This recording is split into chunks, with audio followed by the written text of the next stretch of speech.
नमस्कार, कैसे हैं आप सभी।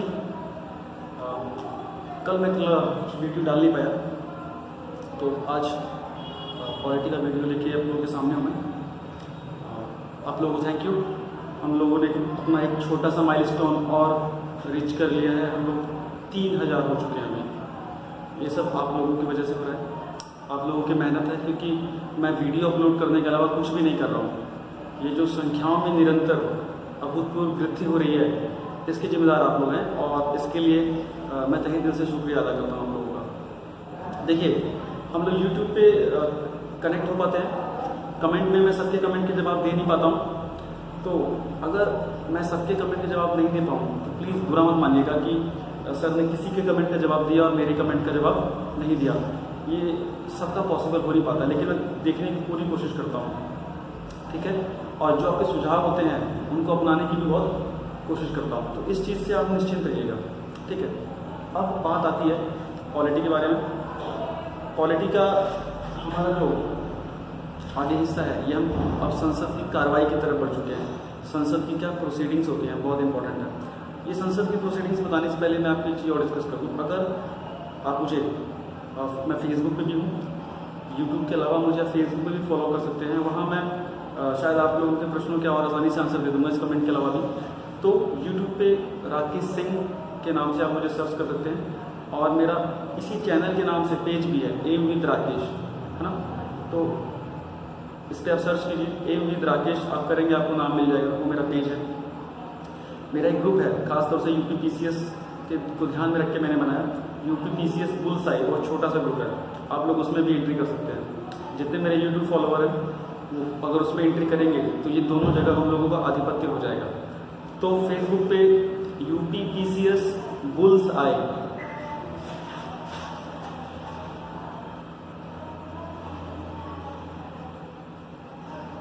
ये मेरा ग्रुप है, अधिकृत ग्रुप है जो मेरे द्वारा संचालित होता है।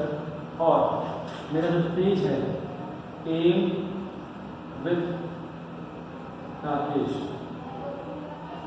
मेरे यूट्यूब चैनल वाला ही नाम है। ये दोनों में से आप कहीं भी पहुंच सकते हैं। इस ग्रुप में पहुंचिए, संकलित है, काफ़ी अच्छा है। पेज पे लाइक कीजिए, जो भी जानकारियाँ हैं, जो भी चीज़ें मैं उस पर कंटिन्यूसली कोशिश करता हूँ कि फटाफट उसका आंसर दे सकते। तो ये छोटी सी जानकारी आपके साथ शेयर करनी थी, तो मैंने कर दी। अब अपनी पढ़ाई शुरू करते हैं और जल्दी से इस सिलेबस को खींचने की कोशिश करते हैं।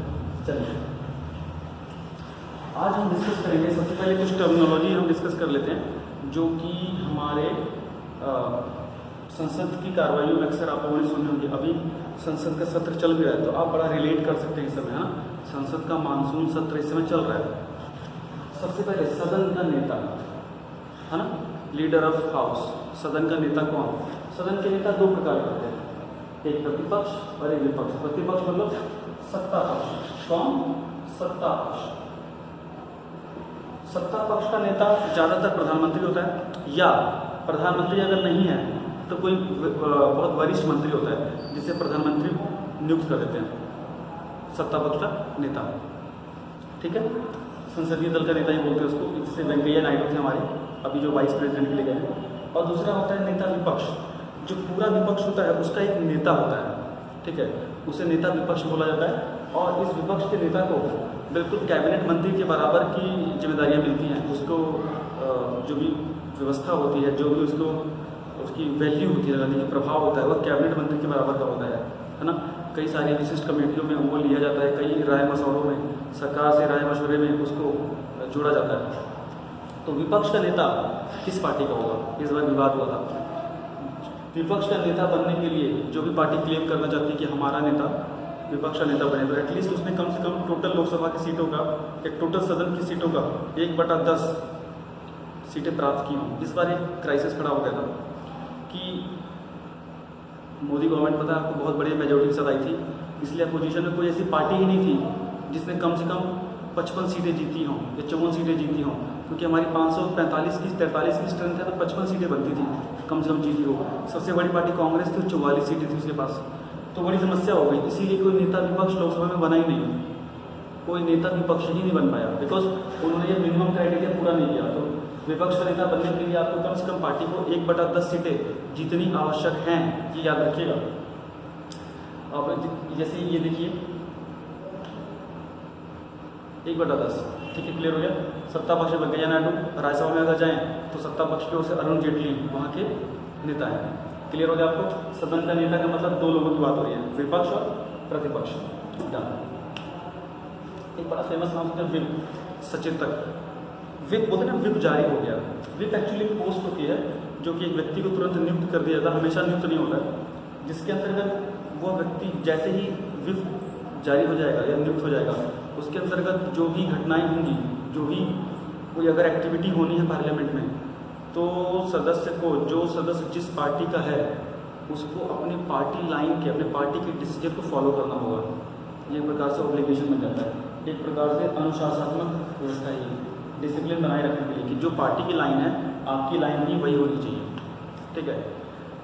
लोकतंत्र में मेरे हिसाब से तो विप वैसे बहुत अच्छी चीज़ नहीं है, क्योंकि सब अपनी मर्जी के मालिक होने चाहिए, लेकिन फिर भी पार्टी लाइन में अनुशासन बना के रखने के लिए कभी होता है ना, कई मुद्दों पे वोटिंग की नौबत आ जाती है या बहुत गंभीर मसला होता है जिसमें पार्टी का को अपना पूरी पकड़ बना के रखनी होती है, तो विप जारी करती है, जिसके अंतर्गत व्यक्ति को विप का पालन करना ही पड़ता है, अदरवाइज उसकी सदस्यता खतरे में पड़ जाती है, उसकी सदस्यता जा भी सकती है ना, उसकी सदस्यता भी जा सकती है। इसीलिए विप जारी किया जाता है ताकि कोई सदस्य पार्टी लाइन से हट के कार्य ना करे। नेक्स्ट हो गया कोरम। मैंने पहले ही बताया था आपको, ये कोरम का गणपूर्ति इसको बोलते हैं। कोरम का मतलब क्या होता है कि सदन की कार्रवाई चलाए जाने के लिए कम से कम मिनिमम लोग, एटलीस्ट कितने लोग तो हों सदन की कार्रवाई शुरू हो सके, उससे कोरम कहा जाता है, या गणपूर्ति भी कहा जाता है। क्या कहा जाता है? गणपूर्ति। ये कितना होता है? कुल संख्या का 1/10। मतलब संसद में अगर 1/10 लोग बैठेंगे किसी भी सदन में, तभी उस सदन की कार्रवाई आगे बढ़ पाएगी। मतलब लोकसभा में अगर हैं तो कम से कम 55 लोग तो होने चाहिए, तब जाके संसद की कार्रवाई आगे बढ़ेगी। क्लियर हो गया? कोरम मिनिमम लोग चाहिए अटेंडेंस के लिए, मिनिमम अटेंडेंस जो रिक्वायरमेंट होती है हाउस की प्रोसीडिंग को स्टार्ट करने के लिए। ठीक है, क्लियर हो गया कोरम। अब आते हैं सदन की कार्रवाई में हमारे जो प्रोसीडिंग्स होती है। आपको पता है कि जो हमारा हाउस होता है वो करीब 11 बजे लगता है और 12 बजे से प्रोसीडिंग्स शुरू होती है। तो सदन की कार्रवाई शुरू होते ही आप लोग से मैं कहूँगा कि सब लोग एक दिन का ना राज्यसभा या लोकसभा टीवी जरूर देखिएगा, आपको सारा अंदाजा मिल जाएगा। सबसे पहले आता है प्रश्नकाल, क्वेश्चन आवर। आप लोगों ने सुना होगा कई बार क्वेश्चन आवर। क्या आता है? क्वेश्चन आवर, जो कि 12 बजे शुरू होता है। कितने बजे शुरू होता है? 12 बजे से, ध्यान रखिएगा। और सत्र का पहला घंटा होता है, मतलब कि काम का पहला घंटा एक प्रकार से क्या होता है? क्वेश्चन आवर होता है। क्वेश्चन आवर और 0 आवर में बहुत कंफ्यूजन है, ध्यान रखिएगा, बाद में 0 आवर आता है। तो क्वेश्चन आवर नाम से पता लग रहा है प्रश्न काल, मतलब प्रश्न पूछने वाला काल। इसमें प्रश्न पूछे जाते हैं। क्या पूछे जाते हैं? प्रश्न पूछे जाते हैं। ठीक है, सब मिला के 4 प्रकार के प्रश्न होते हैं। कितने प्रकार के होते हैं प्रश्न? 4 प्रकार के। एक होता है तारांकित, दूसरा अतारांकित, तीसरा अल्प सूचना प्रश्न और तीसरा निजी प्रश्न। तारांकित मतलब मार्क, मतलब जिसको पहले मार्क किया गया है ना। अतारांकित मतलब अनमार्क, जिसको मार्क नहीं किया गया है।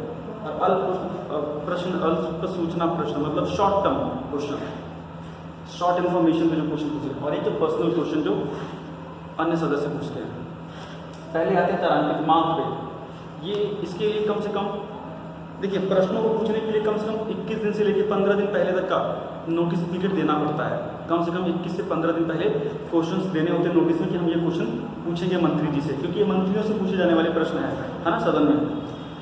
इसमें अगर हम अल्प सूचना वाले को छोड़ दें, इसमें 10 दिन तक के भी होंगे, जो 10 दिन पहले भी अगर नोटिस देंगे इस अल्प सूचना के तहत प्रश्न पूछे जा सकते हैं। लेकिन मेनली ज़्यादातर 15 से 21 दिन के अंदर, 15 से 21 दिन पहले प्रश्न को लिस्ट कराना पड़ेगा, तब उसका उत्तर मिल पाएगा।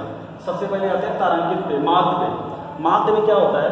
इसमें जो भी प्रश्न कोई पूछता है मंत्री से, ज़्यादातर मंत्रियों से क्वेश्चन पूछे जाते हैं उसके मंत्रालय से संबंधित, तो मौखिक जो तारांकित होता है इसका उत्तर तुरंत देना पड़ता है मंत्री को। क्या देना पड़ता है? तुरंत देना पड़ता है, जल्दी देना पड़ता है। इसी के लिए ना ओरल देता है, वर्बली दे देता है। मार्क क्वेश्चन का आंसर मंत्री जो है, मिनिस्टर, वो वर्बली भी दे सकता है, वर्बली ही देगा है, जल्दी देना, उसको तुरंत देना है। इसमें एक दिन में मैक्सिमम 20 क्वेश्चन, इस टाइप के मैक्सिमम 20 क्वेश्चन पूछे जा सकते हैं किसी भी मंत्रालय से। कौन सा क्वेश्चन मार्क है ये कौन डिसाइड करेगा? ये डिसाइड करेंगे अध्यक्ष। लोकसभा है तो लोकसभा के अध्यक्ष और राज्यसभा है तो राज्यसभा के अध्यक्ष। क्लियर हो गया? मार्क्ड जो क्वेश्चन है वो कौन डिसाइड करेगा कि क्वेश्चन मार्क्ड है कि अनमार्क्ड है? ये डिसाइड करेगा head of the house, okay, president of the house, speaker of the house या चेयरमैन ऑफ द हाउस। मौखिक प्रश्न मैक्सिमम 20 तुरंत आंसर देने होते हैं, वर्बल ही दे सकते हैं। इसमें क्रॉस क्वेश्चन कर सकते हैं, इसमें क्रॉस क्वेश्चनिंग हो सकती है, याद रखिएगा। तारांकित वाले प्रश्नों में क्रॉस क्वेश्चनिंग हो सकती है, डन, ज्यादा नहीं करना। अनमार्क्ड पे आता है, अनमार्क्ड और तारांकित जिसमें जो स्टार नहीं मारा गया है, इसके रिटर्न आंसर दिए जाते हैं। इसके क्या होते हैं? रिटर्न आंसर दिए जाते हैं, लेकिन इसके बारे में क्रॉस क्वेश्चन नहीं हो सकते। अच्छा देखिए, ये प्रश्न पूछने की कला जो है ना, ये भारत में कब से चल रही है? 1892 से चल रही है। कब से चल रही है? 1892 के अधिनियम से भारतीयों को प्रश्न पूछने की आजादी मिली थी ना, तब से चल रही है। और इसमें क्रॉस क्वेश्चनिंग, जो क्रॉस क्वेश्चनिंग की आजादी कब मिली? 1909 के अधिनियम में क्रॉस क्वेश्चन करने की पावर मिल गई, याद रखिएगा ये भी चीज है। 1892 से ये प्रश्न काल का कार्य चल रहा है। और ये क्वेश्चन आवर का आविष्कार किसकी देन है, मतलब किसकी देन है? ये इंग्लैंड की देन है। इंग्लैंड में 1721 से चल रहा है, इंग्लैंड में कब से चल रहा है? 1721 से चल रहा है, ठीक है। भारत इसको फॉलो किया 1892 से। क्रॉस क्वेश्चनिंग का राइट कब से मिला? 1909 से, डन। और तारांकित में मैक्सिमम एक दिन में 230 के आसपास प्रश्न पूछे जा सकते हैं, ठीक है। इसके अंतर्गत रिटर्न आंसर देने होते हैं मंत्री को। क्या देने होते हैं? रिटर्न आंसर देने होते हैं। इसमें क्रॉस क्वेश्चनिंग नहीं हो सकती है, इसमें क्रॉस क्वेश्चनिंग नहीं हो सकती है। मार्क्ड क्वेश्चंस में क्रॉस क्वेश्चनिंग हो सकती है, अनमार्क्ड क्वेश्चंस में क्रॉस क्वेश्चन नहीं हो सकते, पूरक प्रश्न नहीं पूछे जा सकते। तीसरा है अल्प सूचना प्रश्न। तीसरा क्या है? अल्प सूचना, मतलब कम समय का नोटिस, 10 या उससे कम समय, 10 दिन के नोटिस पे जो क्वेश्चन पूछा जाता है उसे अल्प सूचना नोटिस बोला जाता है। ये साधारण प्रश्न होते हैं इसी प्रकार के, लेकिन इससे सूचना कम सूचना देखिए, इससे तुरंत पूछा जाता है, बहुत जरूरी होते हैं ये। और इसको मौखिक या रिटर्न किसी भी तरीके से इसको दिया जा सकता है। चौथा बहुत नीच है, ये प्राइवेट क्वेश्चन होते हैं जो निजी आधार पे पूछे जाते हैं, बहुत ज्यादा इसके बारे में जिक्र नहीं है, ज्यादातर जिक्र तारांकित और अतारांकित पर ही है, ठीक है। क्वेश्चन नंबर क्लियर हो गया आपका? क्वेश्चन नंबर क्लियर हो गया। अब आगे आते हैं शून्यकाल पे। इसका शून्यकाल, जीरो आवर, ये दोनों बहुत इंपॉर्टेंट है। 12 बजे से 1 बजे के करीब तक प्रश्न काल चलता है, उसके बाद जीरो हो सकता है। मतलब क्या? प्रश्न काल के तुरंत बाद का 1 घंटा, प्रश्न काल के तुरंत बाद का 1 घंटा, डन। इसमें क्या होता है? बिना किसी पूर्व सूचना के कोई मुद्दा उठाया जा सकता है शून्यकाल में। मतलब शून्यकाल में किसी कोई प्रश्न वगैरह पूछने के लिए कोई कुछ प्री कंडीशनल सिचुएशन की जरूरत नहीं है, मतलब कि पहले से कुछ डिसाइड नहीं किया जाता। जो भी राष्ट्रहित का मुद्दा जो जरूरी लगे उस पर कोई भी सदस्य क्वेश्चन कुछ भी मुद्दा उठा सकता है सदन में बहस के लिए। इसके लिए पहले से कोई सूचना देने की जरूरत नहीं है स्पीकर को। क्लियर हो गया? मतलब राष्ट्रहित के, लोकहित के, सार्वजनिक हित के कोई भी मुद्दे को बिना किसी सूचना के, पूर्व सूचना के उठाया जा सकता है। देखिए जीरो आवर जो है, शून्यकाल जो है, भारत में देना, शून्यकाल भारत से ही शुरू हुआ है।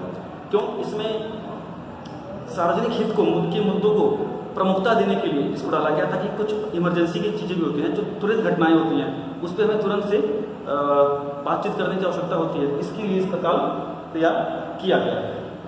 शून्यकाल क्लियर हो गया? सिंपल। अब देखिए सदन में कुछ प्रस्ताव आते हैं, सदन में अलग अलग प्रकार के काफी सारे प्रस्ताव आते हैं, उन प्रस्ताव के बारे में हम लोग पढ़ेंगे। देखिए कई सारे प्रस्ताव है, मैंने लिखे हैं, बोर्ड छोटा पड़ गया। अगली वीडियोस में जब मैं संसदीय कमेटियां कराऊंगा तो 10 मिनट की शुरुआत में जो बचे हुए प्रस्ताव हैं पूरे करा दूंगा, और संसद की जो कार्रवाइयाँ हैं वो लगभग कंप्लीट हो जाएंगी और उसमें कमेटियां भी खत्म हो जाएंगी। तो अगली वीडियो में पार्लियामेंट खत्म हो जाएगा, याद रखिए, ठीक है। विधेयक वगैरह सब खत्म कर दूंगा। सबसे पहला प्रस्ताव कौन सा था? प्रस्ताव मतलब कुछ डालना, बिल डालना।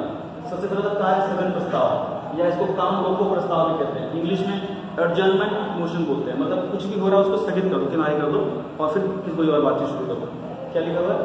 विशेष घटना मुद्दे पर बहस के लिए ये प्रस्ताव लाया जाता है। मतलब कि कोई ऐसी घटना जो बहुत देश में एक राष्ट्रीय लेवल पर जिसका बहुत इम्पैक्ट पड़ रहा है और जिस पर चर्चा करना बहुत जरूरी है, उस बहस करने के लिए कार्य स्थगन प्रस्ताव लाया जाता है। मतलब उस समय जो भी कार्य हो रहे हैं उसको किनारे करके इस मुद्दे पे बात की जाए।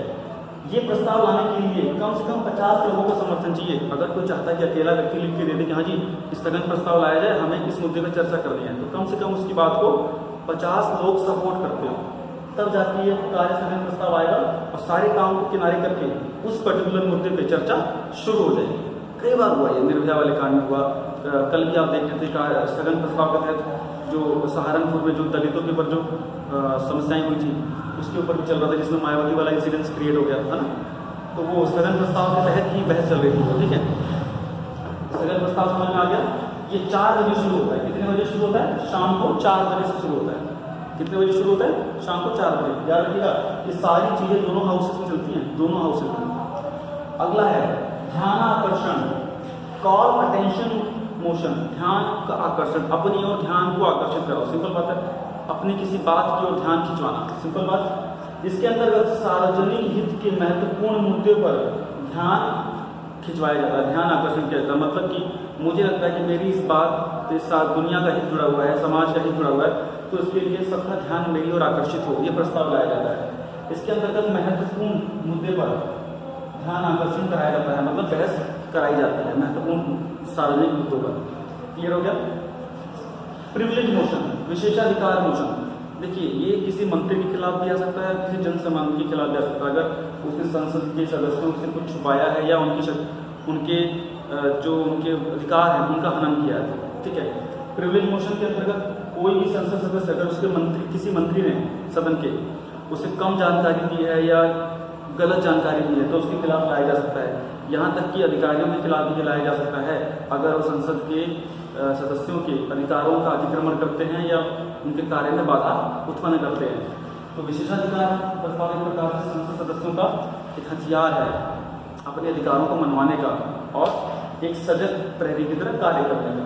इसके अंतर्गत क्या है, मंत्री को हमेशा अलर्ट रहना पड़ेगा कि संसद सदस्यों को किसी प्रकार की जो भी सूचनाएं दी जा रही है वो पूरी तरह से करेक्ट हो, है ना, फैक्चुअल हो। क्लियर हो गया? निंदा प्रस्ताव क्या है?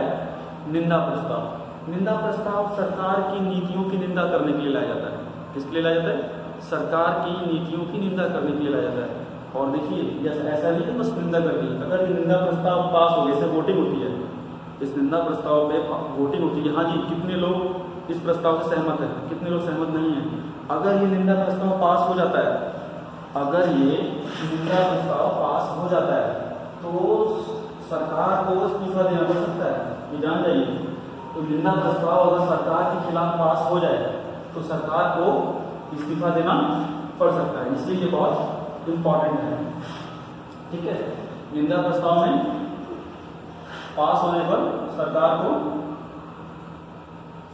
इस्तीफा देना पड़ सकता है।